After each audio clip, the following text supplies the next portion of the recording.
Good evening and welcome to tonight's edition of The Probe. Well, the month of October is special for many obvious reasons, including Breast Cancer Awareness, International Day of the Girl Child, we have World Food Day and many more, all in the month of October. But tonight we shall zoom our lenses on cyber fraud because the National Cybersecurity Awareness Month is this month, that's October. In Ghana, internet penetration we know has seen remarkable growth, surging from 2.31 million users in 2012 alone to 17 million users in 2022. While in the first half of 2023, cyber fraud activities led to direct financial losses of $4.32 million US dollars, translates into 49.5 million Ghana cedis in Ghana. While the reported cyber fraud activities represent only a fraction of the cases brought to the attention of government organizations, we are told that 41,285 contacts from members of the public was received by the CSA between October 2019 and July 2023, all complaining about cybercrime and other related activities. Guess what? Identity theft, online extortion, romance fraud, and shopping fraud accounted for 41% of the total fraud cases. Well, there are all kinds of names for these activities. Once we put it out there, I had all kinds of names, apart from the Sakawas and the others that we know. There are a lot more that people describe it when it comes to the cyber fraud. But our focus tonight is on how to get ahead of these fraudsters. My guest tonight is the lead National Computer Emergency Response Team at the Cyber Security Authority, Stephen Kujoseshi. Stephen, welcome. Yeah. I hope you're ready for this discussion. Of course, because there are a lot of questions that have come in. And once we put it out, we are live on Joy News, we are live on Joy 99.7 FM and affiliates across the country. MyJoyOnline.com and all our social media platforms. On DSTV, we're on channel 421, on GoTV is 125. I am Emefa Apau, and this is The Probe. Please do stay with us. A quick turnaround, then we get talking.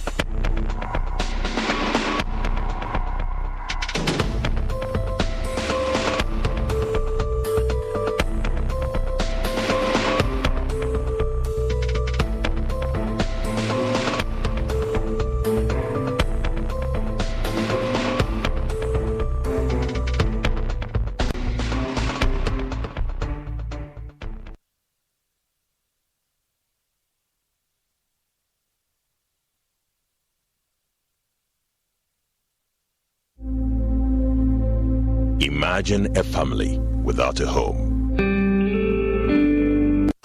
Imagine a song without a voice. Imagine a church without prayers. Imagine a government without citizens. Imagine democracy without journalists. Imagine a world without the media. Life is full of issues and stories about people, communities, and governments. Stories that have to be told by well-trained journalists. That's why you can't imagine news without Joy News.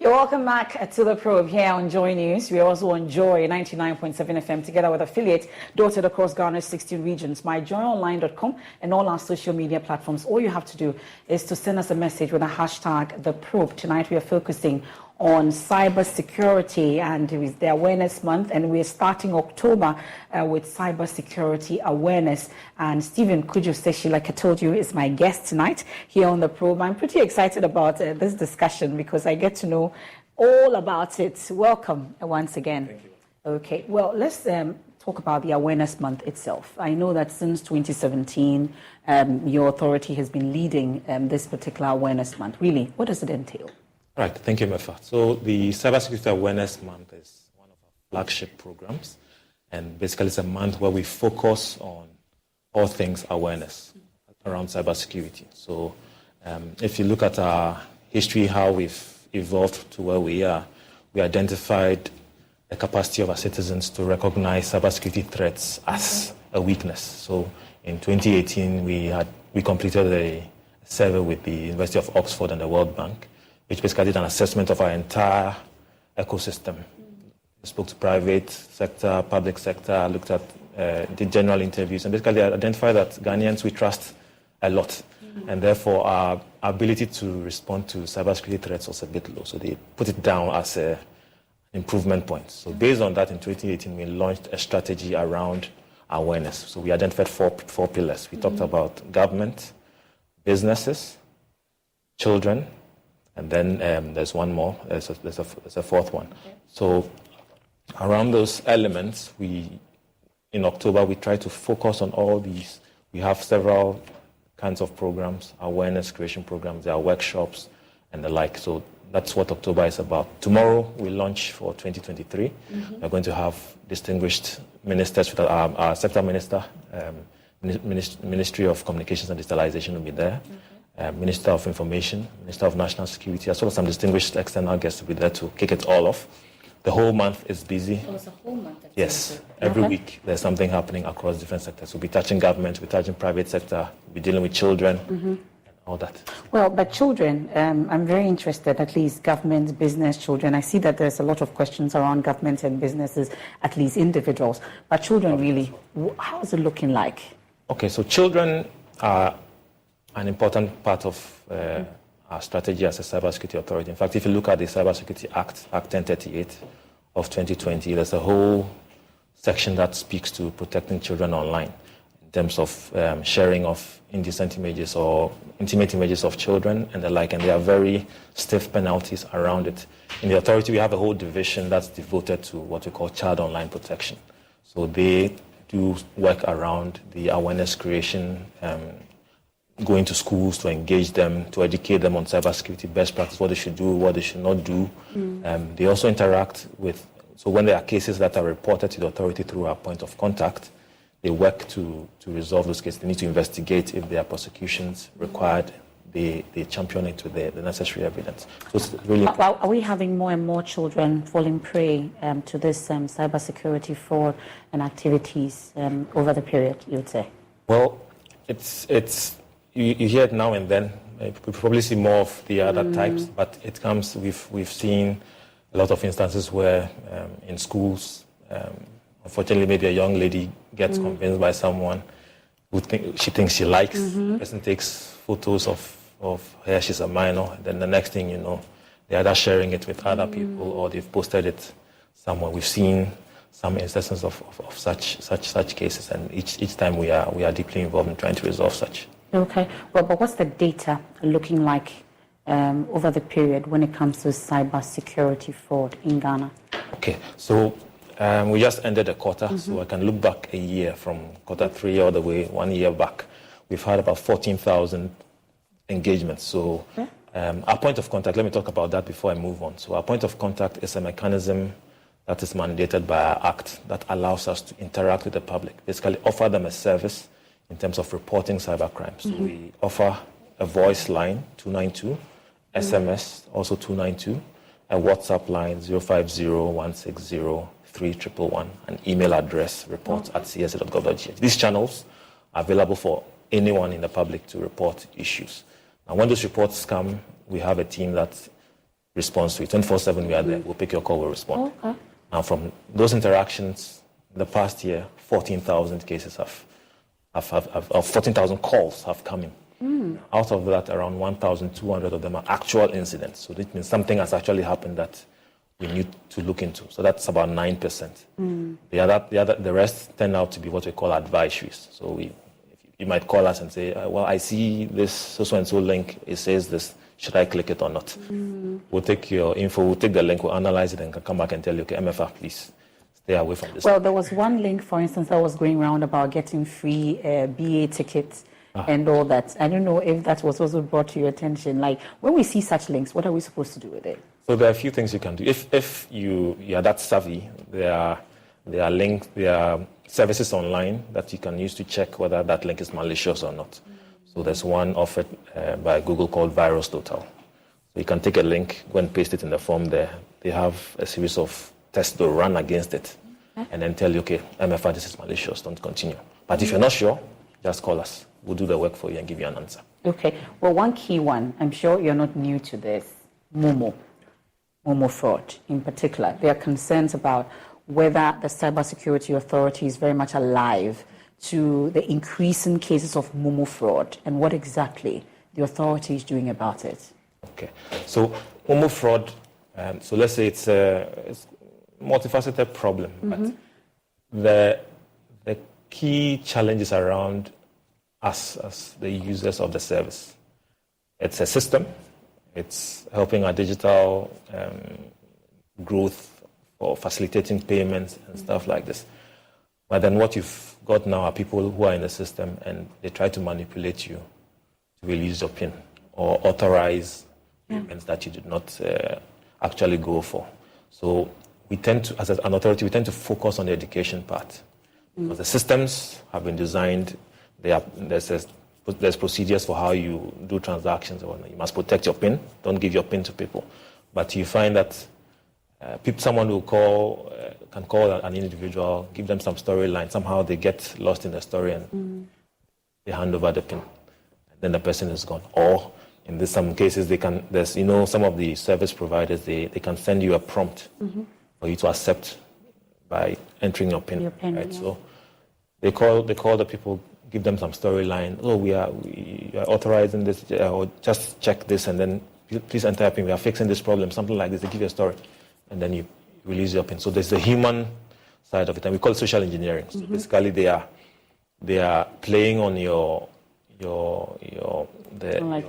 helpfulness, or you want to help somebody out, and then they trick you. So it's not so much that it's a system issue, but it's more around how we are using it as users. But as an authority, we work with the service providers a lot, where we see there are any system or technical issues, they look into it. But we need to be focusing on ourselves as the users. But as an authority, you're not clothed with any powers to be able to make sure that these telcos and anyone that falls victim to this or whatever it is that can be done to prevent it in the first place, there's nothing like that? Well, we actually have some control in the sense that that service area, because so critical to digital, falls under what we call critical information infrastructure. Okay. So that big term, or we call it CIF for short, basically just means that there are infrastructure within our ecosystem that are deemed critical to the functioning of the country. So either if there's an outage to those systems, there might be a national security issue, or it might impact socio-economic status of the country. So the Momo system or the ICT infrastructure falls under one of those categories. So we have a team that's focused on protection of those infrastructure. So they do that by issuing directives, conducting audits, and checking for compliance to best practices. So if you say you're offering a Momo service, okay, there are best practices for building such a system. There are best practices for, let's say, validating your users. We look into all that together with people like the NCA that look directly after the sector. So we do have some control. Well, we have a number of audience questions that we'll be getting into. I see that I was whispering about us going into the audience questions, but there's this one that I'm hoping that we could get some clarity to before we get into the questions. The issue about the new initiative to register, license, and accredit cybersecurity service providers. What is it really meant to achieve? All right. So we've just been talking about how important communication infrastructure is to us, or other critical infrastructure. Now, cybersecurity is important in that space because if you have a service provider that's doing some work in that space, they're touching very sensitive systems. A lot of the work they are going to do is very intrusive. So let's say you hire someone to come and look at your network and put in certain infrastructure to protect it. Necessarily, he must get into your network, know where all your devices are connected, and then now recommend a solution. Now imagine that person is not very principled. He comes and he knows that, Joy FM, they have these type of equipment. This is the version, it's from this vendor. And then he goes back to go and check, okay, this is a weakness, this is a weakness, and the next time you wake up, your network is down. So what we are trying to do there, the law act tells us that we need to make sure we are licensing the service provider in that space to make sure that they are using best practice standards. We are finding out, we are doing background checks. So if company X says, I'm a cyber security service provider, we know who the owners are, we know their registration status, they've complied with things like data protection, their engineers or their staff are accredited professionals, background check has been done, so that you are essentially sanitizing the space, you know who is operating there. Similar thing applies to the professionals themselves. So even if I work for myself, but I do this kind of cybersecurity stuff, I need to be accredited. Okay. That accreditation also goes through a rigorous process. We check your credentials. If you say you can do something like what we call vulnerability assessment. So I want to check what weaknesses you have in your network. I should go to validate that you actually have the skills to do the right job, you have the right certifications, you are going to follow the right standards. And when you do it, you're also protecting information. You not finish the work at Joy FM and go and sell it to someone in Russia next week. So that's the purpose behind that whole exercise. But have we had them, at least, those service providers complying? Oh, yes. We've had a number of them registering so far. We've got a number going. We're actually in the process of issuing the accreditation. Right now it's provisional, but after a certain period, grace period, they'll have the full licensing or the full accreditation, depending on which category they are in. Okay, let's get into the first part of questions now. Let's not leave our audience out. Yeah, if you're ready, let's go. So we have a first one from Abna. How does the CSA go about its work in identifying cybersecurity trends? He says. Xavier says, what are the top incidents that the point of contact handles? Hashmin says, what are the top prevalent forms of cyber fraud? Teria says, how can people identify that they are about to fall victim to the more prevalent forms of cyber fraud and how they can respond to them? Okay, so that's the first batch. Would now take some responses, Mr. Seshi, on this. So you were talking about point of contacts earlier. So Xavier wants to know what the top incidents are that they've handled, and then maybe we can add it to Abna's question, how the CSA goes about its work in identifying cybersecurity trends. Right. So it starts with the POC. So like I mentioned earlier, it's mandated by the Act, and it's run by a team called the Computer Emergency Response Team, which I lead. So, the Act tells us or mandates that we should provide a means for the public to be able to report incidents to us. So those channels I mentioned, the phone, SMS, both of them are 292. If you call 292 from any network, you will go to 292. Yes. Or you can WhatsApp us on 050-160-3111, or you send an email to report@csa.gov.gh. So those channels are like, let's think of it like funnels to us. So once people call us, we take down very detailed information about each case that they're reporting. So as the period goes on, then we've been building a database of cases, how the malicious actors are operating, or what we like to call modus operandi. So that's how we get the data we are about to share. Also the top incidents. Find the brands, inspiration, and great value you need to own your style at Macy's VIP sale, going on now. Use your coupon or Macy's card and take an extra 30% off fall trends and updates. Plus 15% off go-to beauty, skincare, and fragrances.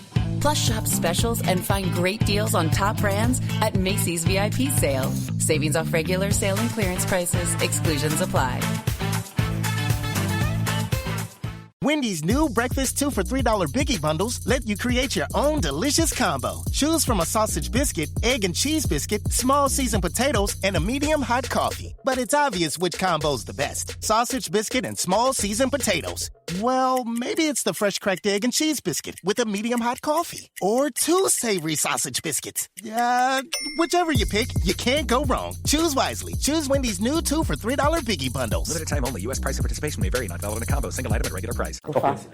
So I have them categorized in 5. Right? So these 5 account for about 90% of all the cases we record. So top of that list is online fraud. Online fraud has subcategories. So you can talk about shopping scams, job scams, romance scams, investment fraud, advance fee fraud. These are all different types. If you want, we can break them down a bit. Yes, let's talk about it a bit more. So online shopping scams are the commonest example is you see something on Instagram. Tells you I'm selling. My favorite is Crocs. We are selling Crocs. They give you a very nice looking price. So let's say it's 300 cedis. Put a number there for you to pay, and then they tell you, when you pay, we'll deliver. So you send them the 300 cedis, and then after 1-2 hours, you want your Crocs. It hasn't arrived. When you try to call the number back, Almost dead. your 300 cedis is gone. So in a case like this, if you see the Crocs, beautiful Crocs you want to buy, what then do you have to do before you start the payment process? Right. So a few things you can do. So because it's online, you can't see who is behind it. You have to do what we call due diligence, right? Because typically, if it was a physical shop, you can walk, pick it. Just pick and pay. Now the burden is now on you, the buyer, to then be sure that that outlet is genuine. So some of the things we recommend you can do is you can pick the number they've got there. You call, verify where they are, verify physical location, and be sure you can actually, even if possible, check out that physical location actually exists. Now, most of them don't have physical locations. Most of these online shops, they are just online shops. No physical online. Yes. Like the thing is, okay, assuming we bought the Crocs and it's a stone, how would you return it? So let's say a reputable online shop would say, okay, well, I don't have a display shop, but if you need to interact with me, come to this address. So that's what you're looking for. Okay. Right? There are other things you can also do. On most of these online portals, you might see reviews. Other users that have used that particular portal. Read through and see. Are people complaining that they didn't get the items? When you see something like that, it becomes a warning flag to use, a red flag that potentially this shop you're looking at may not be notified. Those are some of the simple things you can do too. Okay. So you've talked about shopping, online shopping, where we have top incidents. Which other ones were we going to talk about? Job scams. Okay. We know a lot of our colleagues or brothers, cousins, some are out of school, are looking for jobs. So you have people that will go around and craft something. Typically, they would impersonate someone important. It could be a government official, it could be an agency. So, there are these jobs, please apply. But the catch usually is they'll tell you, pay us X amount to give you protocol attention or to get the form. But you pay and that's it, they are gone. So they play on your vulnerability that you need a job, they take money off you and then they run off. Advance fee fraud comes in where people would say, okay, we need to deliver, for example, we are delivering something to you, but you need to pay us first before it to be delivered. So it's okay. So there's one scenario which has happened a few times. So someone makes a friend online, seems to be going well, then the person says, oh, I have some iPhones I want to send to you, but there are a lot, I can give you some to sell. So I'll package it and send it to you in Ghana. So, okay, then a few days later, so I've sent 10 iPhones. They've arrived at, let's say, DHL. So please check it out. So when you go to DHL and you want to go, they say, the package you send, there's money inside. There's not supposed to be money inside because apparently you cannot put money in such packages. So they pin you and say, actually, you need to pay some money so that is not taken against you. So they take money from you for that. They also tell you, in terms of the delivery, you need to pay this and that as well. So they just find ways to pick money from you, but whatever you are looking for, you actually never get it. These are very intelligent people. Yeah. Are they always a step ahead of us, or we have them under control, you'd say?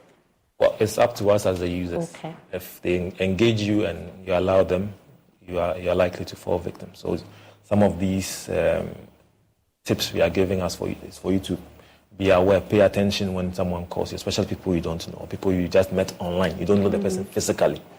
You have to be careful when they are giving you stories about delivering you something or sending you this or help me to pay for this or that. You have to be really careful. Interesting. Well, let's talk about the top prevalent forms of cyber fraud. I think that's what we've been touching on as well, Hashmin. And then how can people identify that they're about to fall victim to the more prevalent forms of cyber fraud? I think you've been speaking about it. And then regarding businesses, what are some of the cyber issues businesses experience and how they can handle them? I think that's in the second batch. That's always one answer. Maybe we should take more from the second batch, then we can take responses. So we go on to the next one. Where do I go or who do I talk to if I fall victim to cyber fraud? Asay is asking, and why do we wait till October to educate the public on cyber fraud? Jennifer is asking, and Lily says, what are the current top cybersecurity threats or trends that individuals and organizations should be aware of? I think we've been giving you some. Kekeli says, how can individuals protect themselves from common cyber threats like phishing and ransomware attacks? Okay. Which one shall So we can start with Ozwan Sesson regarding businesses. What are some of the cyber issues businesses experience and how they can handle them? So businesses are not immune. I think one of the common ones we are seeing now is around impersonation. So for example, MEFA has a fashion design shop. You've opened, you have your shop and then you put an online segment on Instagram so people can find you. And next thing you know, someone else also, let's say it's called MFA Designs. A few months later, you see someone else has created MFA Designs. Sometimes they even copy the same picture, same logo, everything put in there, and they change the number. So when someone searches for MFA Designs, there's something we call search engine optimization. So basically, you're able to design your site in such a way that when you Google or you search for it, it comes to the top. So these guys are smart enough to manipulate those algorithms, and they also be on top of yours. So your end user can't tell. So they call that number. So yeah, I want to order a dress. So nicely answer, issue an invoice. When the person pays, they are gone. Then your name is in disrepute because they think you have scammed them. But actually somebody has copied your brand and is impersonating you. So that's one common thing we see. And how to deal with it is basically you need to monitor your presence online. So long as you have presence online for your business, you need to be monitoring it. You need to intentionally check. Is someone using my name? Someone using my logo? If it's not that person, then you need to take action. And if you see it on a site like Facebook or Instagram, there are channels for reporting it. If you're not sure what to do, you can engage us. We can give you a guidance. And that takes us to Asay's question about where to go and who to talk to if you feel that you're falling victim to cyber fraud. Our POC contacts 292, the WhatsApp line 050-160-3111 or email report@CSE. In the event that maybe they took my phone at the time and I'm not able to reach you via WhatsApp, have someone and ask someone else to call on your behalf, and we'll speak to you. What will happen? What would be the process that I'll go through once I call? So typically, we'll take your name, your details, where are you? Then we take specifics about the case. When did it happen? What exactly happened? Who did you engage with? If you have evidence, perfect. Hopefully, you have not lost the phone. So we might want to take evidence of the conversations you've had, and screenshots of any evidence you might have of whatever you've experienced. Then we analyze it. If we find, once we put that together, we have in-house what we call a law enforcement liaison unit, we like to call them. So these guys are investigators. So once we determine it's a case that needs to be investigated, this set of evidence will go to them to analyze it, look at it, and then where necessary, they maybe engage the external bodies that have arrest powers, like the police or CID, EOCO, or those people. Work with them, and then eventually you might get redress. I need to caution, though, that we can't chase every 100 CD case, for example, just to set expectations. But then that's how the process typically works. Have we had any arrests over the period through these reports and investigations that has been done by the authorities? Yes, I can point to a major one. In July, I'm sure you'd have seen the release where we arrested about 400 suspects that were involved in what we call cyberbullying. So these guys were running a scheme around loan applications. So when you go to Play Store, they advertise the loan. So, okay, install this application, will give you small loans. So I need 300, I need 1,000 CDs. All looking fine and good. But when you are registering, they take a lot of your personal details. They take your Ghana card, they've taken all your personal information. But then they tell you, okay, fine, you can pay this back in a month or 3 months. But usually in 7 days, someone calls you and tells you, MFA, you owe us. And then all of a sudden, the interest is very high. So let's say you borrowed 200 CDs. Call it MFA. You owe us, let's say, 350 CDs. You need to pay up in 7 days, or we are going to plaster your face on social media as a thief. You've stolen our money. So they were going around threatening. So many people fell victim. We recorded well over 270 such reports to us. So what then kicked in was, because if you're doing anything financial, it has to do with the BOG, right? Yeah. BOG released that letter that said, look, we have not licensed anybody to do this. So between us, BOG and IOCO, and then even the NCA, we formed a task force. And then that culminated in that arrest, 400 suspects. And they even had about, if I'm not mistaken, there were a handful of foreigners that were also behind it. So that's a clear instance of us tackling cyber crime and being successful at it. I know some people, at least some in the newsroom, I won't expose them, but it appears that they always get those kind of messages, at least the ones that you describe as a phishing, do this and you win this, send to 100 people or send to these people, and then you get it. How does people like that become like targets? How is it that you just be there and you get those messages and you are asked to share? Sometimes even emails now, you get it. What do you do before you get it? Is it that there are certain sites that you visit? What exactly makes you susceptible to these people? Well, there are a number of factors. Like, definitely one of the things is the sites you visit. And if you visit sites that are not so reputable and you are leaving your personal information or personal details there, that's how come some of these messages may come through. Okay. So you definitely need to be careful the kind of sites you visit. Popular thing is a lot of people are into betting and stuff like this. The sad truth is not all those betting companies are run by reputable companies. Okay. So you are one of those, and they happen to be feeding your data to their brothers that are running rackets. They said they are not betting, they are investing. Investment. Yes, they said so you need to be careful who your investment broker is. Okay. So that's one thing. And some of these things, when they come on your phone, they are offers, and so fill this form out, fill this form out. Actually, you're actually handing them your data. This loan app thing I spoke about, for instance, for the most part, what they were doing, they're actually sucking data off even the handsets that were there. So what would happen is they actually would be able to pull up all the contacts on your phone and send messages to them. That's how they even try to shame you. And then they can follow up and then target those people because they have their numbers. They can send them such strange messages as well. If you are unfortunate enough to select and you are part of the pool, they'll keep. Because I'm one of those who always wonder, for Momo Fraud, for instance, you have them call you randomly and you wonder how they got your number. And it's like every time you load up money or this money that comes on your phone, that's when you start getting these calls. Is there a way they know? How are you protecting us as consumers, you'd say? Well, the protection mechanisms technically can only work to a limit. Okay. Unfortunately, you might have what we call insider threats. So people that may be part of the ecosystem for the top-ups that are not so reputable. So maybe you bought your last credit at your corner shop. You may have taken your number. Actually works with these people. So they hand your number over. So the next time, once you top up, they know. That's one. So what we can... We always come back to the bit about your due diligence and being alert. You, the user, must be the one in control. Technical controls only work to a certain point.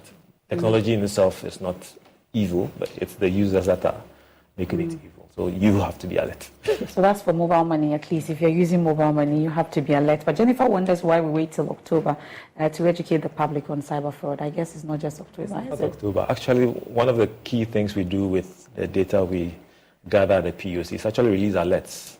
So if you go to our website and if you monitor our social media channels, you see alerts. At the minimum, there'll be one a month. And how do we do that? We analyze the cases we've got for the period and we say, okay, well, this month it is impersonation of government figures. We'll write you a short alert, usually one pager, to describe what the issue is, to tell you how the fraud or whatever it is, or the issue is perpetrated, and then we'll give you recommendations at the end. Do that. So if you go to our site, you see all of them. So it's not only October. October just happens to be when we want to put the limelight on cybersecurity and that's why I was asking me to ask you, why October? Why is the awareness in October in particular? I think it's an international convention that was selected around the world. We're not the only ones celebrating it. There are several countries also doing the same. So we sort of, once we decided we want to make awareness part of our strategy, we also started. Okay. So I'm sure you touched on Lily's question, the current top cybersecurity threats or trends. We've been talking about online fraud. We'll talk about pornography and then also the cyberbullying that you've been talking about.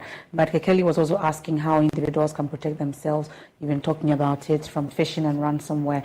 But we'll go into the next part. I see John's question. What are some of the best practices for securing personal devices and accounts against cyber threats? That's John's question. Solomon says, what steps can organizations take to strengthen their cybersecurity posture and protect sensitive data? And that's Solomon's question. And then we have one from Xavier. How important is cybersecurity awareness training for employees within an organization? Chocho says, what are the key elements of a strong cybersecurity policy for businesses and individuals alike? And then the last one for this batch, Kweku says, how can individuals and businesses stay updated on the latest cybersecurity news and developments? Practices, securing personal devices and accounts against cyber threats. All right. So let's start with the simple ones, your passwords. So you might be surprised in this day and age, people still use password as their password. So you want to start maybe they just capitalize the P and maybe change one at. Okay. But we have very advanced computers now. They can crack simple passwords in seconds, in minutes. So starting from there is to make sure you're setting fairly long passwords, nothing less than 12 characters at least. Mixture of uppercase characters, numbers, special characters. And I'll forget. Well, there are tools to help you. We have what we call password managers. So a password manager is like, you can think of it as your wallet or your purse with a padlock on it. So anytime you create a password, you store it in there. And that wallet or manager, that can be cracked. You should have one master password. You need to remember just that one. So you can sit down and craft one very good password and use that to manage your password manager. But anything else in other password service, manager, is there an app or something like that? Apps, you can get it on your phone, you can get it on your browser or as a separate app on your laptop. So with that, any site you need to create, whether it's your Gmail or your Instagram account, when you create any account, you make sure you store the credentials in that password manager. Make sure that one, just maintain. Not write it in your diary. Don't. The diary you have, people just write. Don't stick it to your, under your. But how about people like Raymond Akwa who uses one password for everything? A huge risk. It's a huge risk. So, assuming one of the sites you are using is compromised, we have what we call password spraying. The criminals, well, we've compromised, let's say, xyz.com. We've stolen all the user data there. Okay, well, we saw Raymond Akwa in there. This is his password. Now they'll throw it at any other service that is out there. They'll take the username and password and throw it out there. So, God forbid they hit some service where you have used that, they're in. So if it's your email, they're in. If it's your bank app and everything. They're in. So it's not advisable. We understand that it's difficult to remember several passwords. That's where the password manager would help you. In fact, the password manager, most of them would have the password generation feature. They'll be able to generate complex passwords for Yeah. you. And because you don't need to remember, it's fine. You copy it, you paste, your account is created, it is stored there, you are done. You don't need to remember X, Y, Z, funny characters. The password manager is doing that for you. Well, that's interesting. But the steps organizations can take to strengthen their cybersecurity posture and protect sensitive data is what Solomon is also asking. I'm sure you've been touching on it a bit. I should add a few more on the device protection. Okay. So aside the passwords, also it's not all of us protect our devices as well as we do our laptops. Mm-hmm. Let me ask, do you have antivirus on your phone? You don't. On my phone? Do I need antivirus on my phone? Why? You surf on it, right? Yes. Uh-huh. Oh, How different is it from the browser in your? because this is a... Okay, that's interesting. No, I've never thought about it. So you need antivirus on your phone. It's an iPhone. I thought iPhone, nothing can happen to I it. think it's breakable. Ah, If they breach, most of your iPhones are linked to your yes. online thank you. accounts, Yes. right? So imagine you download something that breaches your phone. You have access to every account, everything you do online. So you should consider it. So most of us, we should, and they are not that expensive. I like to copy one of the examples my boss uses. You ask the ladies, how much did you spend on your hair? Thankfully, I don't spend anything. You are natural. Yes, I'm free. Give or take, you do Barbering. your braids, right? Certainly in the 200s to 300s at a go, right? In a year, you can spend barely 50 cedis on antivirus. 50 cedis. Oh, I thought it was more expensive than that. Okay. You have full protection to scan anything, to even warn you if you are getting on a site that is malicious. So I think that's a key thing as users we need to adopt to protect our devices. Other basic hygiene things is definitely be careful what sites you are visiting, right? If you are dabbling in malicious sites, granted you, so you have to watch your habits online. That's one way to protect your devices as well. The software on the devices. So they send updates from time to time. Some of us see it and say, this thing is going to chew my data. Yes. Why they send those updates are because they've discovered that, this piece of software, there's a vulnerability. Somebody can use it to compromise your device. So they've sent an update. So you reject it. It's like leaving your door and the key is not, you've left the key inside. So when they can open the car. So updates are crucial for your operating systems, for the applications that you install. I'm sure you might wake up some days and you see that they'll line up 15 applications. Yes. Update all of them. The same That's philosophy data. as data, but it's your safety. So let's not be cancelling them. They are crucial, and the same translates to our devices, laptops, and so from there I can transition to the question around the office. So Yes. the devices we are using in the office need to be kept up to date. So if your staff are using machines that are not running antivirus, you're asking for trouble. If you are using online instanced software, those of us that like to go and pick pirated copies of Office and be using, you're asking for trouble. So those are things. So if in an organization as well, you may have public-facing services. You may have a website. You may have other web applications that your customers use. The underlying infrastructure, the service operating system, whatever software you're using to offer the service, you need to make sure they're all up to date. It's the same philosophy. If there's a vulnerability in there, if not dealt with it, you're exposed. Okay. So as an organization, you need to have policies, procedures for doing this. So you might need to have a policy that says, well, every week we are running a check. Your vendor would probably be releasing patches and updates. You need to have a process that says, well, okay, maybe every last Thursday of the month, I am making sure that all the patches I need to install have been done. I mean, we understand that doing that, there's likely to be downtime. That's why people fear. They won't do, to disrupt my service, my website will go down. But you need to be able to plan it out. Maybe you need to do it at 3 a.m. when MFI is asleep. This is not... So those are best practices you need to see. Well, I must say that Xavier's question, the cybersecurity awareness training for employees within an organization, they do it a lot here at Multimedia. Sometimes You don't want to join the Zoom when they're doing the training and all that. But I think you need to highlight why it's important that these awareness training is done by organizations.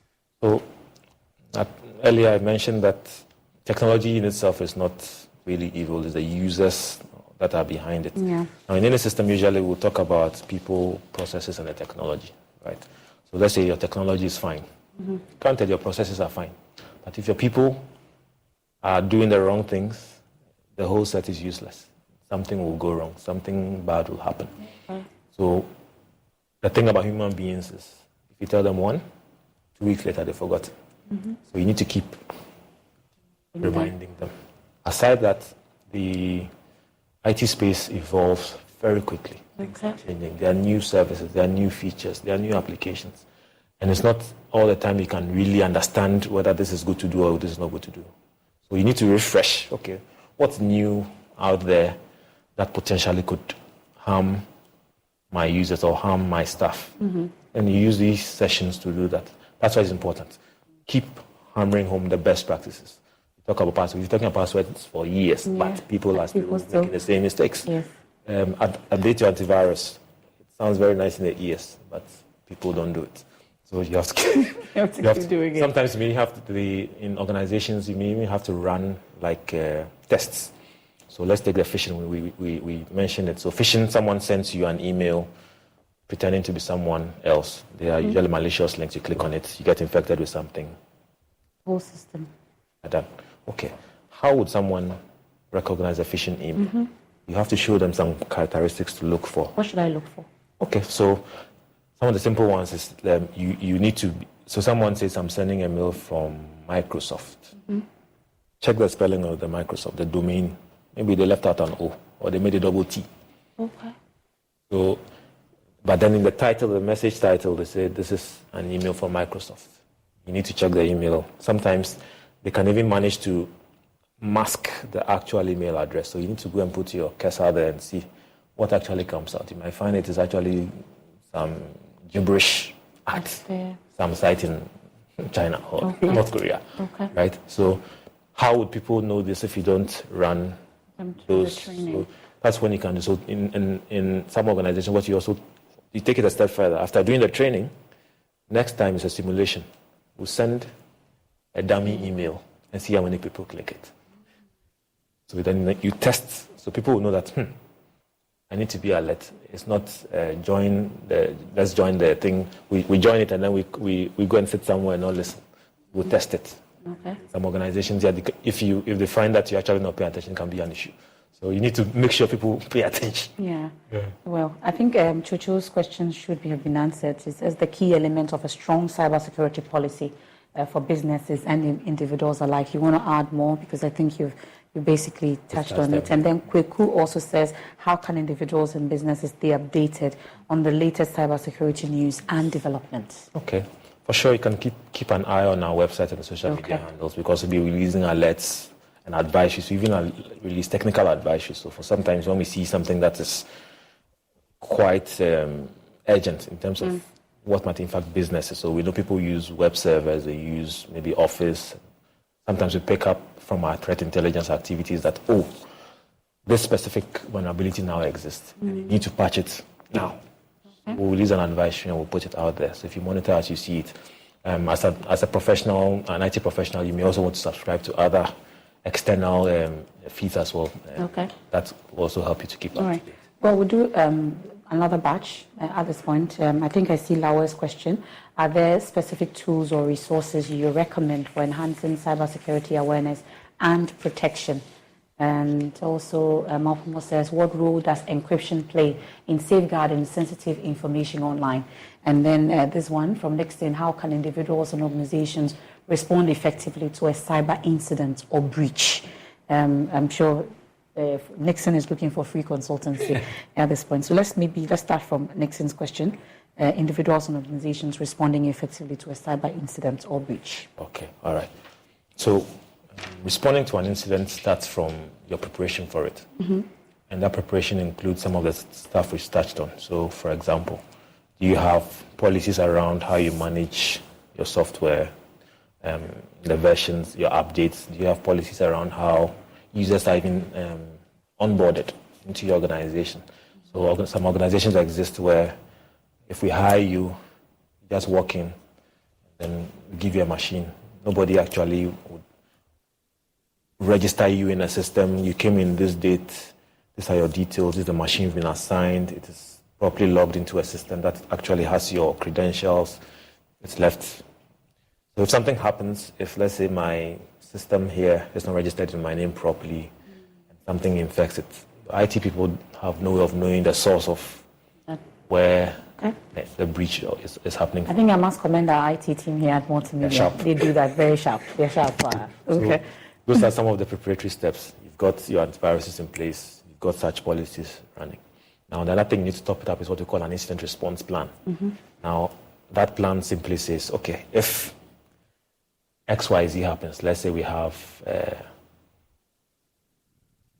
phishing attack, what are we supposed to do to respond to it? So that document is, okay, well, step 1, do A. Okay. Step 2, do this. Step 3, do that. So you sort of need to think through it, but you don't need to create everything new. There are good resources out there. Okay. Most of the vendors have it. But the bit about it is to customize it to your environment. What happens in Joy FM and news organization may not be the same as a bank or a savings and loans company. So you need to look at it and say, well, my business is savings and loans.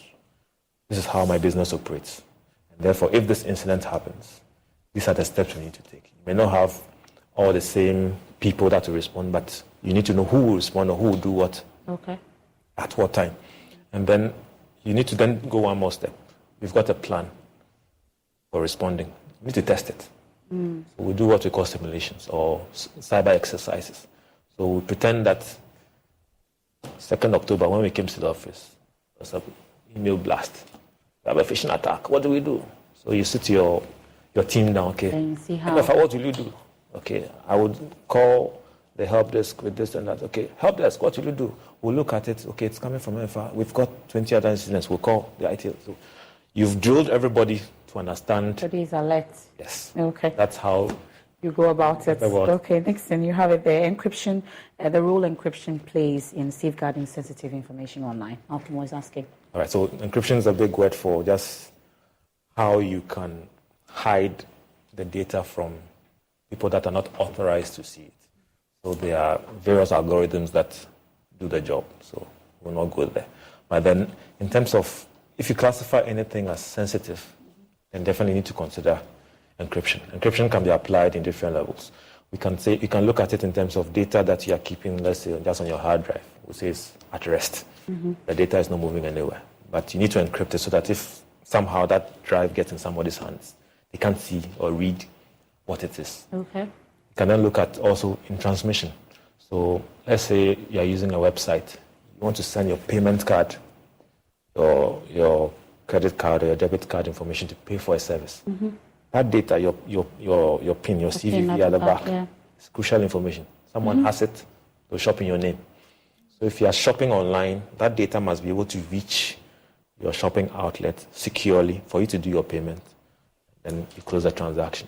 So now you need a means to protect that path, that virtual path. So there's another level of encryption there that you need to be aware of. So it's definitely important for using digital services safely. So encryption is important. My horizon has really been broadened this evening, but there's one on revenge pornography and the sharing of other explicit materials online. We're told it's become a source of concern for many. Is it on the radar of the Cybersecurity Authority? Lovia wants to know. Good. The actual fact is in the law. Section 66 and 67 speak specifically to exposing someone's intimate images or videos without their consent. And the punishment is quite hefty, a minimum of 10 years if you're convicted. And we've actually seen some cases. I think the latest one is in June. Someone in the Volta region did that to his girlfriend. He got 10 years for doing that. So it's something we take seriously. The law actually addresses it. So if you happen to experience it, call the CSA immediately. The law is there to back you up. Well, piracy of other people's intellectual properties like music, movies, football matches on the ascendancy also. Is it a phenomenon the Cybersecurity Authority is actually paying attention to, and what are the measures to deal with them? Well, this one is more on the content side. It's really in our mandate to control content. So if it comes to attention, what to typically is maybe engage a partner agency that is in that space in terms of, let's say, intellectual property protection to handle it. It's not something we would deal with directly, unless maybe it involves, maybe the person may have breached a certain system to actually perpetrate it. In that case, we would build a case around what you've done wrong in breaching that system to support the overall thing, but not the content itself. It's not really our mandate to do so. Well, do we have a crackdown on romance fraud? Is it still there, really? Maybe some of us that are cake, we may not know, but there's the concern that it's still thriving. Do we have a hold on it? Well, we can deal with what is reported to us. Okay. So if you tell us, we'll know. But are we still having people report it? We get it. We get it from time to time. I think in the past quarter, probably about 3 such reports at least. So it's still out there. But again, it's about being alert to the kind of signals that would indicate that potentially How do you know? So how do you know? Your typical romance fraud is that somebody will, out of the random, pick you up on Facebook and say, "Oh, hi, MFR, I like your pictures." Give you nice compliments. Come back a few days later, I give you more compliments. So basically, gradually, they are warming themselves up to you. Then it becomes a conversation. We are chatting. And eventually, it's okay. Oh, I like you. Can we start dating? So it's going on. Then one day they get up and say, "You know what? I have an emergency. My mom is sick. She's at Kaswa. Can you send her some money to sort her out because I'm outside the country?" And because you've built some emotional attachment.